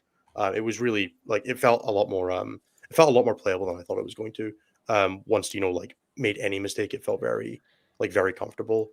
Definitely would have been messy if he had, not gone quite so aggressively, but it still felt, good going second, which I wasn't expecting so much. But yeah, interesting game. So yeah, we ended up absolutely trouncing that round. I think we scored 110, something like that. Yeah, really awesome round though. The Dutch were absolute pleasure to play against. I think everybody had a great time. It was nice to play against the TOs in the last round and just chill out and have some fun with a team that we knew really well. Yeah, that's awesome. 123 points is what you scored, by the way. Yeah, we did bad things to them. Shout out to Typhus, who passed 15 out of 21 6-up invulnerable saves on an Arcoflagellant squad when it went to ground against Indirect from a guard army. And then 4 of those failed Manticore saves killed 1 Arco. Yeah, that sounds about right. Yep, he lost 4 Arcoflagellants to 5 Indirect pieces. Fair. Feel no pain is a drug. Balanced. That unit is so fucking stupid. It'd be cheap at twice the price. All right. So what are your takeaways from this event for teams purposes though? Like, did you learn anything coming out of this that you didn't know going in? Custodians are pretty good with the Death Guard. That was one thing that we definitely picked up on. Necrons are really easy to pin in pairings. If you have enough factions that do it. Yeah. We definitely benefited from a bit of American privilege in Europe in this event, having the quad Stodes counter, or the 3 of the Custodes or rather, sorry, having some of the all 4 of us basically that came across from the US were able to counter Necrons because we play aggressive combat armies or NIDs. So all of those are good into exactly Necrons. Yeah, it was super interesting. Not having Necrons also made our pairings a bit of a mess occasionally, which was interesting on the other side of things. Yeah, Court's real stable, right? So not having them was like, oh, that's kind of annoying into certain things. Yeah, exactly. Other than that, we learned that bringing a super team is good and cool and more people should do it, and the Champions Cup's going to be a fucking blast. I'm real excited to not need to really coach at all that whole weekend. Oh no, dude, you better be doing just as good as Ramon. Dude, Ramon was a fucking hero. I don't know.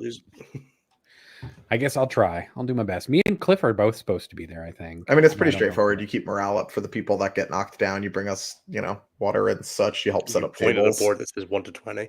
Yeah. You point at a number sheet and ask how it's going, and then you relay that information to someone else. I feel like we're just gonna have a fun stat thing to do matrices with or something like that at some point. Yeah, there'll be that too. It'll be a blast. We'll do fun things. Cool. Yeah. We're not gonna talk about the tag codex because frankly it's really boring. Monka is way better than everybody says it is on the internet. People should maybe listen to Goonhammer and Richard Siegler when they say iBook is good, despite Crisis Suits looking worse. They're still perfectly fine. Stop winning. I don't know. I think it is definitely physically impossible to judge this codex until we get something resembling real points for them, and everyone needs to fucking relax until then. The sky is not falling. People need to chill out. Yeah, the people lost their cyclic ion blasters and lost their damn minds because I look at a Sunforge, and even at codex points that is actually a points efficient unit. Guys, stop. It's got getting actual damage output datasheet rules is very real. Yeah. Yep. Instead of all advanced 6. Most armies would take 6 fusion shots that re-roll at each step of it into vehicles and monsters. Their preferred. Did you know that's what Eradigators do? And Eradigators don't have a 4 invulnerable save. Or move. Or move really at all. Or keep strike. Yeah. I was happy to settle on move. Eradicators don't really move. Eradicators also don't have 5 wounds. There's a lot of things Eradicators don't have. Drones. Drones. Commanders to lead them. It's lethal hits. Well, they actually fairly often they end up with that, but yeah. That's true. I guess they can get sustained. It's really, people were like, but yeah, then you have to use Tetras. I'm like, guys, you have Tetras in your list have to use Tetras. Things. Oh no, I have to take Tetras. Fuck. Oh no, my favorite was 40 point unit with 40-point model with 7 wounds. And my favorite also is complaining about needing to account. But somebody did all the math for it, and then somebody looked at it and was like, oh, but that only accounts if you have a unit guiding them. I'm like, you're not going to use your army rule at all? Why not? What if I don't wanna? All right. I think got it's time for you. That plugs. made me so upset deep inside, Anthony, for some reason. By the way, Anthony, Tetras don't have missiles. That's piranhas. Tetras just have a pulse blaster. But Oh well, They're Talon, They just like, get full rerolls to hit. Talon getting the rules right. all right. Do the plugs in this. Hey, You if you're have a still new with us, thing to plug. I know we do. We know we do. I'm really excited. If you're still with us, 75 minutes into our rambling meanderings about teams and singles and stats and all that good stuff, you're probably enjoying the show enough to want to support us in any small way, and we really appreciate it if you do. There's a bunch of ways you can do that. The first of them is all the standard social stuff. Chuck us a like, a comment, a subscription on the YouTube video, a review on your podcast app of choice, anything like that. It does a ton of work, ton of help for discoverability, for keeping the lights on for us, for supporting everything, and just for us getting to continue to grow and do all more of the cool stuff that you guys all seem to be enjoying, like bringing on new shows that we'll be talking about in just a moment. If you're in a position to be able to, and you would like to support us a little bit more, you can check out patreon.com/statcheck for $5 a month, or a little bit more if you choose to. You can get access to our Patreon community, as well as discount codes for Red Dragon, a bunch of awesome stuff like that. In the Vibe Check League, we're currently in round 2 of the 70-something player singles event that we're running at the moment, with 500 Canadian dollars in prizes. All that good stuff is accessible through the Patreon, as well as getting to ask us questions every week and interacting with just the massive community that we have. We have WC players, some of the best singles players in the world, and a bunch of some hobby people, everything like that, available in the Discord if you are interested. We have a ton of shows on the network now. I think we are up to 5. One's on hiatus. So obviously you have us. We're live every Tuesday at currently 10 p.m. GMT, but that will be changing to 11 p.m. again in about a week and a half for everybody in Europe. And we are currently live we're still live at 6 Eastern and various other times across the globe. If you want to hear us meandering about all things Warhammer, we are basically here every week to do that, unless it's Christmas or WTC. And even WTC will probably still be here. If you're interested in any other shows on the network, you can check out X&1, which is our wonderful, wonderful show that's currently on hiatus, all about doing wonderful things in the sort of being a dad or an adult space of interacting with Warhammer, like managing your credit cards and getting points for going on flights for tournaments, or just figuring out how to play a list and stick with it for a while. All that good stuff available in the back episodes. Do check them out on YouTube. If you'd like to listen to one of the live shows, Take All Comers is live whenever they're available. I don't think they've locked down a fixed schedule yet, but Nathan, you might know more about that one. For Take All Comers, I think it's just every Saturday is kind of the plan for the moment. Every Saturday, at the moment, every Saturday at a time that will be available on YouTube. I don't know that one off the top of my head. I will have that one for next week. They are covering all kinds of things about what it's like to be playing Warhammer at the top end when you are really pushing and driven for singles. They are all Team America hopefuls or starters, and they're doing wonderful things in the sort of gameplay environments. So if you want to hear a ton of more of the game reports, like what we were doing for Eurotrash, people refining and developing their lists and really pushing to be as good as they can, that's the show to check out for. If you'd like to hear more about the team stuff that we were talking about, like Eurotrash, you can check out End of the Matrix, which is the show with Nathan, Roberts, Typhus, and Pumbaa that covers all things team tournament. And recently we had the breakdown on the Pirate episode. You can find that also. That is every other Wednesday at 9 p.m. GMT, I want to say. And you can check that one out you can check out all those shows at youtube.com/statcheck, as well as everything else. Now, the new thing is we have just brought on the absolutely eminent Steve Joel to do his show Champions of 40K with the StatCheck crew now. So he will still be running it by himself, but it will be on the StatCheck network. He is available on our StatCheck Discord. If you want to ask him questions, interact with him in any way, check that out. All available on Patreon or on YouTube. Steve is a absolute credit to the community. He's done some of the best content that's ever existed in Warhammer, and we are so proud to have him reach out to us and be like, hey, we'd like to be involved with the things that we're doing at StatCheck, and we are going to be hosting that going forward. And then he's going to be on an episode of this show coming soon. He will be on next week, at least at the beginning, to plug a little bit about he himself and what he's going to be doing on the show. But if you would like to hear that, it's all about people who have had standout impact on the 40K community and their lives and their interactions with Warhammer and all that good stuff. I believe the first episode is with Stig from Tabletop Tactics. Stig from Tabletop Tactics is the first episode. There you go. Stig from Tabletop Tactics, the first episode. So do check that out. It is available now on YouTube, and it should be live on all the podcast feeds and everything, either now or at some point in the near future. It should be now. Yep. Perfect. If you're interested in any StatCheck merchandise, you can check out Whale and Yutani. We have StatCheck code StatCheck5 for available for turn there. You should be able to get starting with the StatCheck logo there. That also gives us a kickback. Will Utani do all the terrain for WTC. You can get GW terrain, all that good stuff. You can check out red-dragon.ca. Red Dragon are our primary sponsor for basically everything. They have dice, objectives, mats, all that good stuff available on their website, as well as all the standard Warhammer and Magic the Gathering and board games and all that good stuff there. If you're interested in any of that, check out red-dragon.ca. And if you're a patron, you can also get an additional 20% discount code, which is available just through the patron. Lastly, you can check out Saltar Games, which is etsy.com/uk/shop/Saltar Games. They do all of the merch and token widgets and tokens and all that good stuff, as well as more terrain with the Static logo on it available if you would like it. They are also going to be sponsoring a bunch of events coming up, like the Celtic Cup and all that good stuff. So keep an eye out for some Static stuff on the terrain at those. Lastly, you can check out stat-check.com/coaching if you'd like to get help from either myself, Jeremy, or Typhus on developing any aspect of your 40k game, whether that's working on a team event, an upcoming RTT, or just growing as a player. Do check that out, or you can check out Anthony over at Art of War.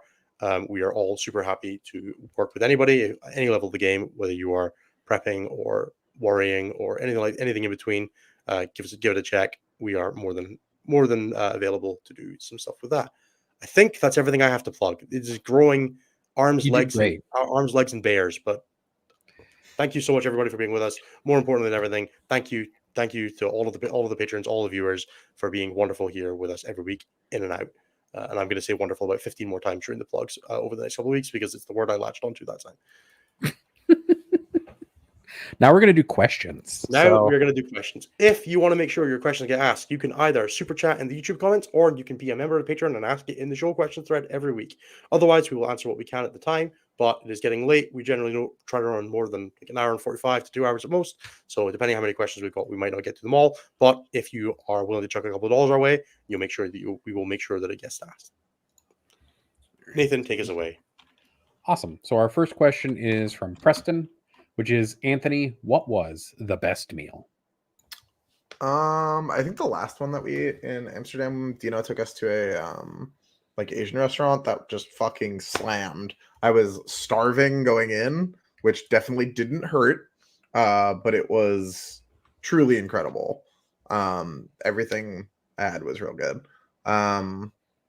Most of the meals I had were great. Yeah, I can't really think of anything that was like, they were all high quality food, because I'm used to the US where the FDA lets us put sawdust in meat. So when I go to Europe, everything is awesome. But yeah, there was a bunch of really good food. The breakfast that we had was dope.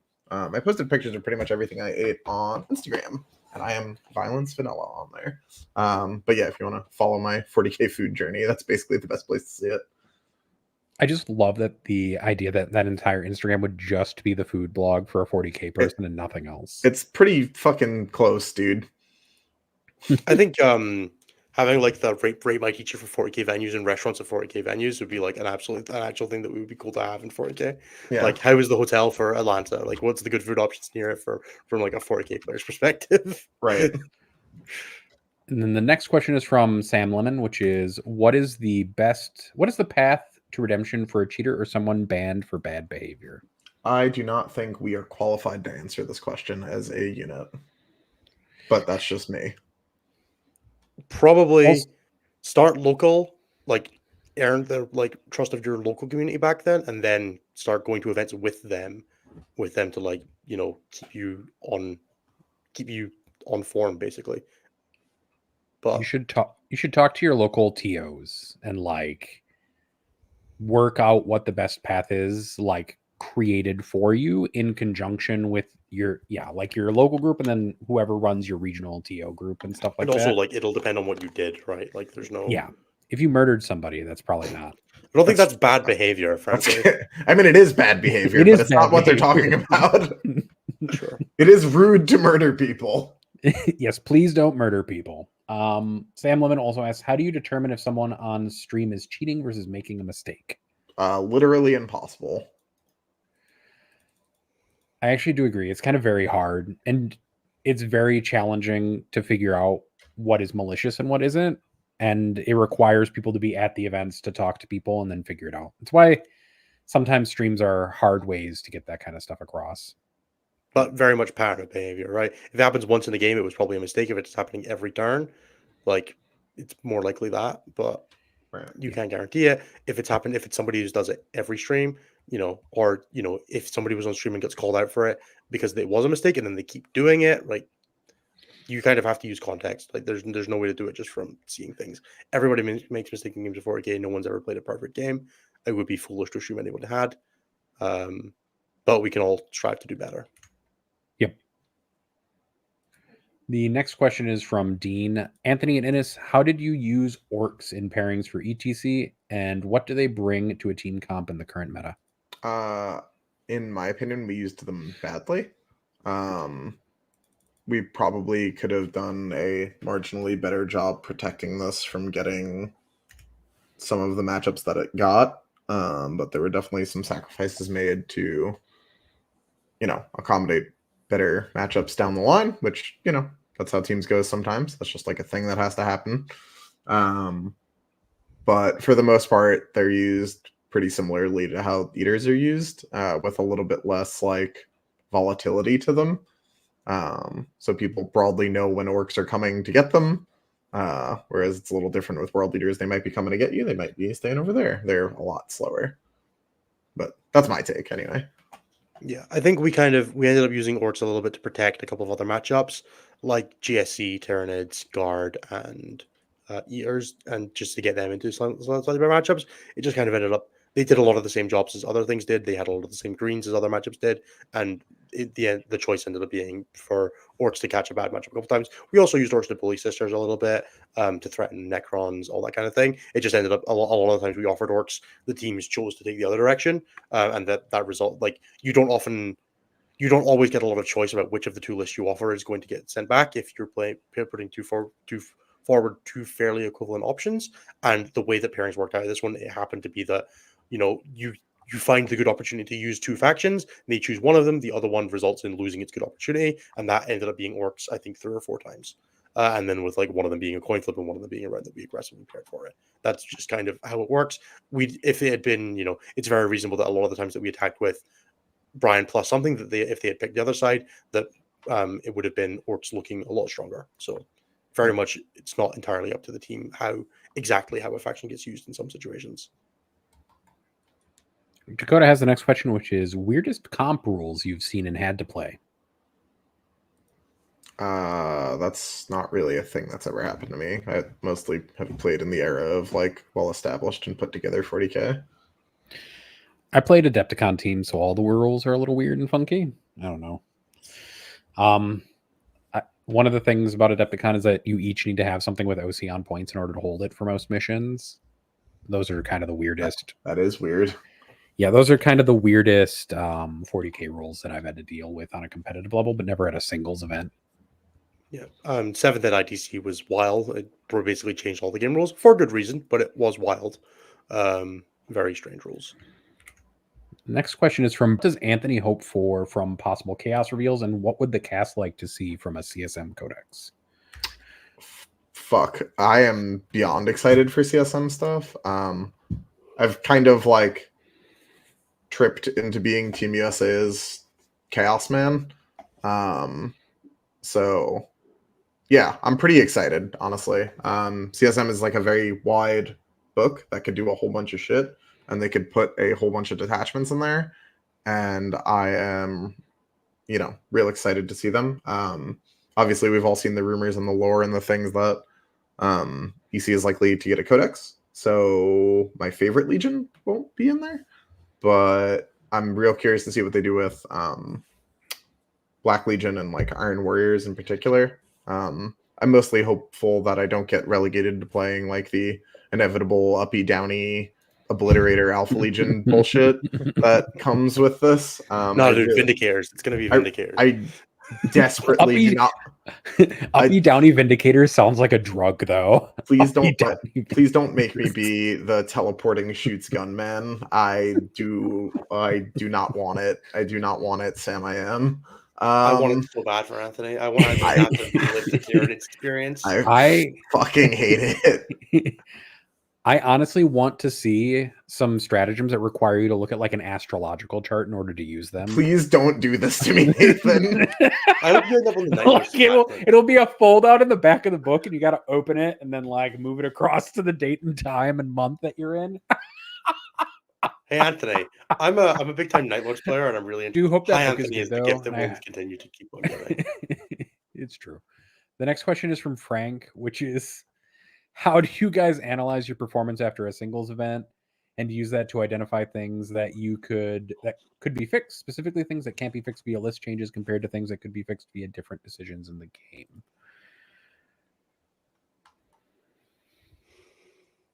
You going first or am I? I'm still reading the question, frankly. You go first, Anthony. How do you fix things from singles events? I take a long, hard look at the pairings and what happened in each game.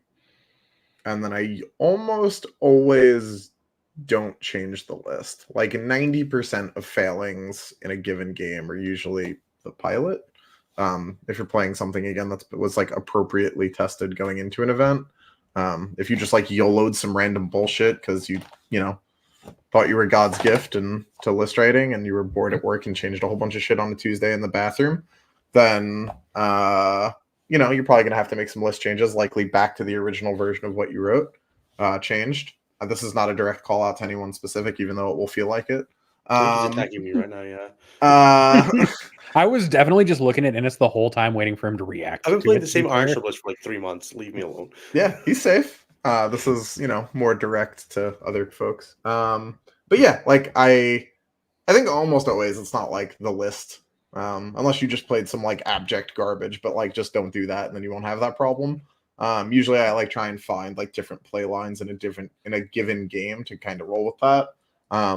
I'm definitely personally coming from a pretty privileged space of only playing like specific like team event stuff at this point that largely don't have any of the nonsense missions anymore. There's no like fucking servo skulls in a WTC pack.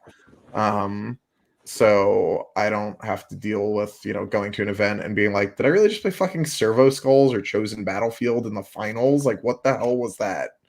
So yeah, I don't know. A lot of it is like trying where and when possible to find different play lines, not like changing 100 points to your list. But I hammer on about that all the time. Yeah, I think the main thing is to just like go through your games and think if there was, things that you did badly and things you do differently, which aren't always the same thing. And then if there's things you do differently, does your list support them? If there's things you do badly, then yeah, you can change them. But like, if you're just looking at something like I didn't have an answer for this, then that's the situation where you're like, well, maybe I need to change my list. But you have to analyze that from the perspective of how would you change how you approached it? Was it a mistake? Was it just something that you could have prepared for better? Was it just something you didn't know, which isn't necessarily a mistake? And then if you hit the conclusions like I just didn't have an answer for something, then yeah, at that point consider list changes. But if you had an answer and you just didn't deploy it properly, well, that's at that point that's on you. Yep. Now Anthony has the privilege that Angron answers most problems, as does Karn and as does 6-8 bound. So he very rarely encounters a situation where he doesn't have an answer. But yeah, not every list has that privilege. Yeah, I start with answers to things and then I work backwards from there. Exactly. I definitely am a like build a list with most answers possible person, not like least amount possible to solve a problem person. The next question is from Jeff, which is longtime Tau player, desperate to run rampagers and cosplay Space Wolves, demons / something. Any tips on moving 18 7-inch move 50 millimeter bases around terrain? Yeah, so you take them and then you move them forward a little bit, and then they all die, and you put them back in your tray. No, you spend 2 CP and you can't bring them back. Yeah. Ingress, baby. Get Ingress 12 of them. That's all you get. Hope they go down in points a lot. Dan F asks, are Custodes or Orcs the other shoe? What? I don't know what this is referencing, though. Like, is it the we're other going to drop shoe? Orcs. So if we're waiting for the other shoe to drop, it'll be Orcs. But I don't understand if this is a reference to something. Maybe like with Tau coming out, he's saying the thing that's going to come out with it because of the road. I don't fucking know. You win, Dan. You got us to all be confused. Fucking hell yeah, dude. The next question is from Richard. How do I get out of wolf jail? Ask Nos. So it's important to remember, guys. Wolf Jail isn't a board game state. It's spending 3 hours with a Wolf Space Wolf player. So you concede. That's how you My get out of Wolf Jail. my favorite actually is the response from Glasshammer Matt in the chat, which is Wolf Bail. Ah, that's so much better. Holy shit. Soon we're gonna need some Wolf Bail reform, though. It's getting bad, guys. Yeah. Garan says, "Hey fellas, who of you is going to Alpine? Can I say hello if I see you? And also, can Anthony sign my Custodes themed T-shirt?" No, you can't say hi. You actually have to avoid us for the entire weekend, even if we pair. You're not allowed to come and say hi to us just for that. If you hadn't said that, absolutely. Anthony will sign anything you put in front of him as long as it's accompanied by you saying, "Hey, Anthony, I love your work." That's He largely is true. fed by validation significantly. Yeah. I mean, Innes is describing himself right now. Yeah, 100%. I am so self-validated that it's caused problems before. But the layers to that particular statement. But yeah, please come say hi and I will sign the I want to like Custodes. I can't express this enough. I want to like them so badly. They keep We tried getting so hard to get into mistimed. pair into Shadowkeepers this weekend. The next question is from John, that one guy. GSC, how goes it? Who's going to innovate the way out of our current win rate? Myson, apparently. Did he though? He did pretty good. Did he do good? I remember him doing well. He got a whole bunch of I don't know. He got a whole bunch of 10s. So did you. Yeah. But my list is weird. My list's a known quantity. We know my list gets 10s. GSC are meant to be good. What? I just am enjoying the sheer amount of incredulity that is coming from Anthony. Mostly I during do this think so, session. Anthony. It's fun. It's fun and easy. He got up. Pushing his buttons just gets the best reaction, so you should just keep doing it. Yeah. Eric Cultus Chan asks, not a meme question for once, which is, what should I set as my Adepticon win goal? You shouldn't, because that's not how going to events works, and that's a broadly toxic thing to do to yourself. One better than last year, bro. Nah, not even. People like a win goal. It's bad for you. Don't do that. It really only sets you up for failure if you don't do it. Yeah, you're just gonna be mad if it doesn't happen. Like, yeah. Set yourself goals that are achievable and measurable. The next question is from Florian, which is, why was Ramen such an awesome coach? Ramon? oh my god, that guy was the that is best. He was clear, gave you a time frame for how long to come back in, available, brought us water basically on cooldown. Just fantastically easy to be around, super chill. Had all the stuff that I forgot. Didn't encounter that bit, but very personable, just great to be around. Very, very Just did like everything you needed to do and nothing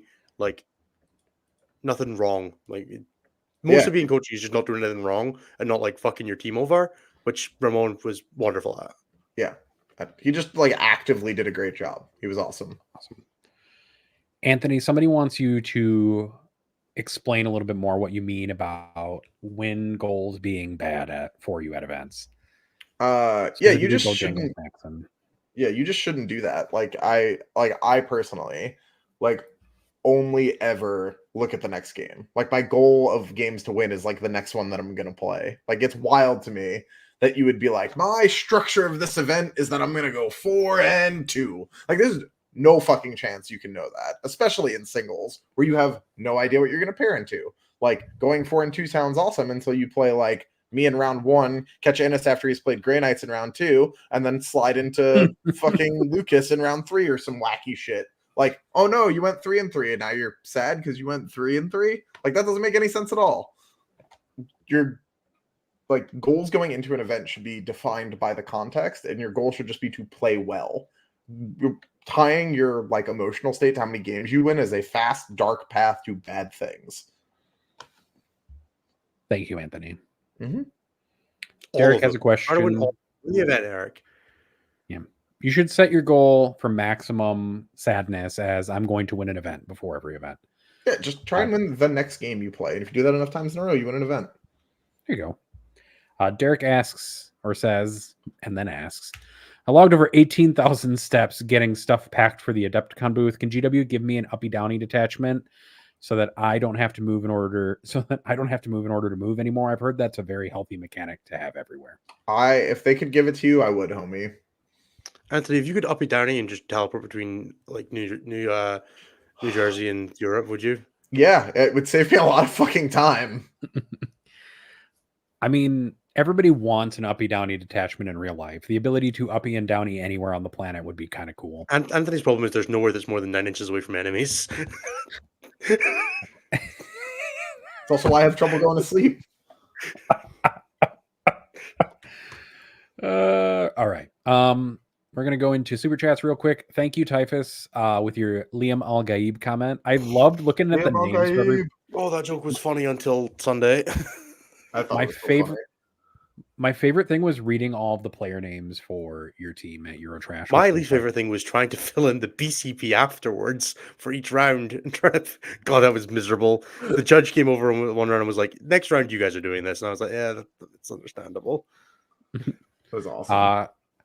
Clown Mode then has a question. Thank you for the $5 super chat, which is, what are the good and bad matchups for Orcs and Blood Angels, Sons of Sanguinius for teams? Most matchups for Blood Angel Sons of Sanguinius seem good. Thousand Sons is tough. Question marks for me after that. Guard going second might be bad. That makes me very sad about my game this week for Vibe Check because it isn't Thousand Sons. Look, dude, Thousand Sons aren't a real faction, and you can't make me convinced that their matrix exists. Yeah, my matrix into Thousand just says, "Inshallah, we never find out." yeah, that's true. Actually, it really does say that. He's not joking. There's a couple questions in chat real quick, which is, how many kilometers do you guys average per day on an event during events? I don't know how many Freedom Eagles that is, so I couldn't tell you.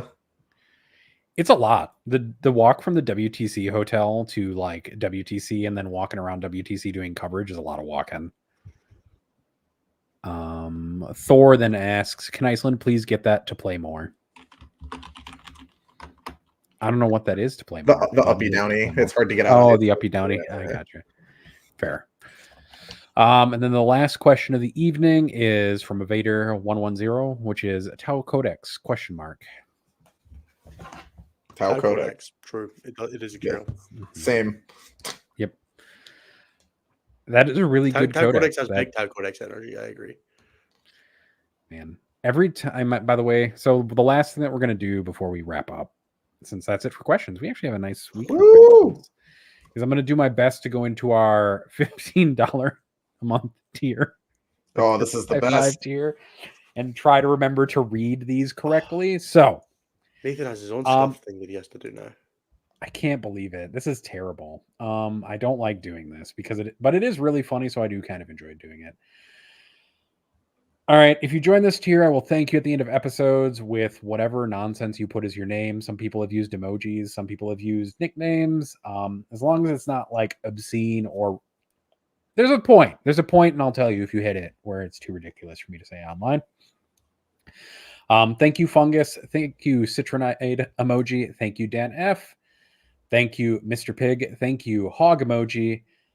Thank you, David Clark. Thank you, Chris. Thank you, Ayer. And I think that is it. I was also told that somebody wants me to touch the camera for a high five for everybody, which seems really weird, but okay, guys. There's your high five for the week. I hope you all have a wonderful week. Somebody actually did claim the high five at the tournament off me. So that's awesome. I'm glad that didn't happen to me. Well, I claimed it, so maybe it just doesn't like you. That's possible. You can claim high fives from any of us if you're in that tier at any event that you see us at.